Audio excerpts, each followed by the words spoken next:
नमस्कार जय जगन्नाथ। आज गोटे सुंदर वीडियो को आपण स्वागत। तो ये वीडियो को स्किप करूँ ध्यान दे शुणु। बहुत सुंदर कथाटे थे जन लोकटे गोटे छेली को मारे जाऊ था कि छेली हसुला।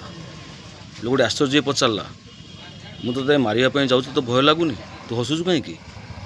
तो छेली कहला मुझे हसुची जीवन सारा मुझे कहार अनिष्ट करनी क्या मारी ता मांस मु खाइनी तथापि मो मृत्युटा एत कष्टदायक हो तो कथा हूँ तो जीवन सारा बहुत मनीष मारीचु बहुत जीवन को हत्या करूँ बहुत जीवन को मांस खाइचु कष्ट देचु तो मृत्युटा केते कष्टदायक हम लोग चिंता कला छेली को छाड़ीदेला।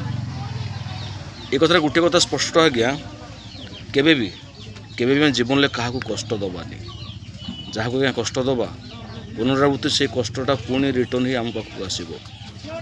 जदि कथा ठीक लगुता है गोटे सुंदर कमेंट देवे और दयाकर भिडियोटी को शेयर करेंगे। रही जय जगन्नाथ।